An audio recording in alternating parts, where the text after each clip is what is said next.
पाकिस्तान के अंदर कुछ दिनों से क्या चल रहा था कि हमारे बरतानवी एम्बेसी का जो स्टाफ है वो हमारे पार्टी रहनुमाओं से मिल रहे थे। हमारे यूएस एम्बेसी के अंदर का स्टाफ जो है एम्बेसडर है वो पाकिस्तान के मुख्तलिफ पॉलिटिकल पार्टीज के रहनुमाओं से मिल रहा था, और जो हमारी पॉलिटिकल पार्टीज हैं वो ये शो करवाने की कोशिश कर रही थी कि हेलो हम सिलेक्टेड हो गए हैं, हम पिक कर लिए गए हैं, साड़ी गल हो गई है, और ये तमाम लोग इसलिए हमसे आके मिल रहे हैं क्योंकि हम ही आने वाले वक्त में हुक्मरान होंगे और शायद हम ही जो है वो आने वाले वक्त में प्राइम मिनिस्टर होंगे।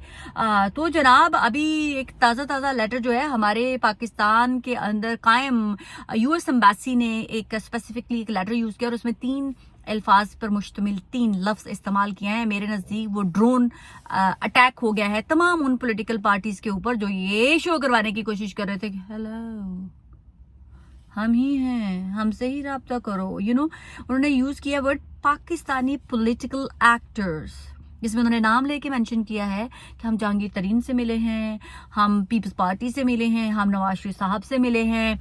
उन्होंने तो सबका तो जो है ना वो क्या कहते हैं ना, बड़ी ठंडे पानी में मुझे ऐसे लगता है कि उन्होंने बर्फ से भरा हुआ जो पानी था ना वो इन तमाम पॉलिटिकल पार्टीज की उस टीम के ऊपर डाल दिया है जो ये बनाने की कोशिश कर रहे थे कि हम लोग हेलो हमारी साड़ी गल हो गई है, असी आ रहे हैं प्राइम मिनिस्टर ते साड़ी हुकूमत ही आ रही है, साड़ी पार्टी जड़ी है ना वो पार्लियामेंट तानू नजर आएगी।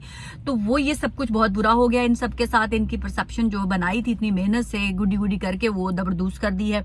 हमारे सलीम साफी साहब जो है ना उन्होंने एक इसी जज्बात में, कितने जज्बात में बह जाते हैं। हम सहाफी नहीं रहते वैसे, है ना, हम वो पॉलिटिकल वो क्या कहते हैं स्टूजेस बन जाते हैं। सहाफी का काम ये नहीं होता कि जो परसेप्शन है वो दूसरी पॉलिटिकल पार्टी बना रही है उसको इंडोर्स करना। उन्होंने तो ये तक ट्वीट कर दिया, अरे के देखो जी अमेरिकन को भी पता चल गया है कि नवाज शरीफ ही प्राइम मिनिस्टर है, चाहे थोड़े वक्त के लिए ही सही, तो मतलब यही आ रहे हैं प्राइम मिनिस्टर। तो अब इस लेटर के बाद के पाकिस्तानी पॉलिटिकल एक्टर से मिल रहे थे वो सबके, तो उन्होंने कहा हमारे लिए तो सारे एक बराबर थे, हम सबसे ही मिल रहे थे। तो वैसे ये तो मैंने जुलाई में ब्रेक की थी स्टोरी के मियां मोहम्मद नवाज शरीफ साहब कि ये ख्वाहिश है कि उनको थोड़े टाइम के लिए ही सही प्राइम मिनिस्टर बनाया जाए और उसके बाद फिर वो ग्रेसफुली ना पाकिस्तान की सियासत से रिटायर ले लेंगे और वो अपनी जगह ना अपने छोटे भाई को नॉमिनेट कर देंगे। लेकिन मुझे तो ऐसा लगता है कि फिलहाल दिल्ली दुरुस्त है, लेकिन होने को कुछ भी हो सकता है। मियां साहब बड़े कमाल के डीले मिले करने में एक्सपर्ट है, बट फिर भी पता नहीं क्यों मुझे ऐसा लगता है, मैं अगर अपने कार्ड्स देखूं तो उसके ऊपर भी मियां साहब के लिए दिल्ली दुरुस्त लगता है। बट अल्लाह को ज्यादा बेहतर पता है कि किसने प्राइम मिनिस्टर बनना है और किसने नहीं बनना। उसके लिए शर्त है कि पाकिस्तान में फरवरी में इलेक्शंस हों। और एक और बड़ी जाती हुई मजेदार से एक स्टोरी, ब्रेकिंग स्टोरी सोचा मैं दे दूं क्योंकि रिकॉर्ड पे रखनी चाहिए। मैं वैसे ना आप लोगों के लिए ब्रेकिंग स्टोरी नहीं ब्रेक करती, हेलो, वो मैं अपने लिए करती हूँ ताकि मैं अपनी तारीफ थोड़े अरसे के बाद दोबारा खुद से कर सकूं अपनी उसी ब्रेकिंग स्टोरी को मेंशन करके कि ओ माय गॉड सफीना तो कितनी जीनियस है, तो कितनी जीनियस है।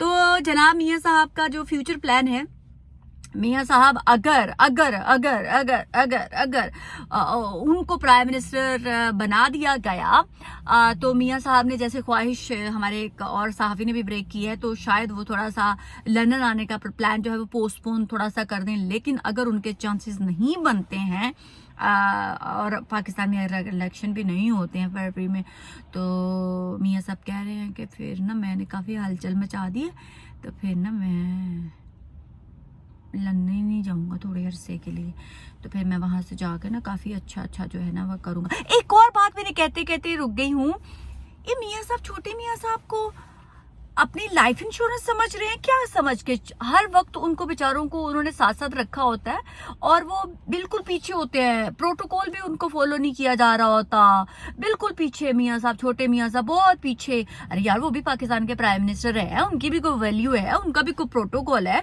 उनको भी मियां साहब अपने बराबर में खड़ा रखें। बल्कि एक वीडियो में तो मैंने ये भी देखा मरियम बीबी को भी प्रोटोकॉल को ब्रीच कर दिया गया। अरे वो भी कोई छोटी मोटी सीएम की ख्वाहिशमंद है, उनको तो बिल्कुल ही लेफ्ट ओवर, बिल्कुल ही पीछे छोड़ दिया गया।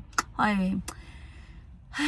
लेकिन खैर देखिए कौन आ रहा है और कौन जा रहा है ये तो आपको आने वाले वक्तों में पता चलेगा, मगर उसके लिए आपको थोड़ा सा इंतजार करना पड़ेगा, थोड़ा सा। जैसे कि मैंने पहले कहा था जनवरी तक वेट करें, फरवरी तो दिल्ली दूर है, आपको बहुत पहले ही पता चल जाएगा कि क्या होने जा रहा है पाकिस्तान में। पाकिस्तान में इलेक्शन हो रहे हैं या पाकिस्तान में इलेक्शन दूर जा रहे हैं, सो वो आने वाले वक्त में आपको पता चल जाएगा। बाय बाय, पाकिस्तान जिंदाबाद।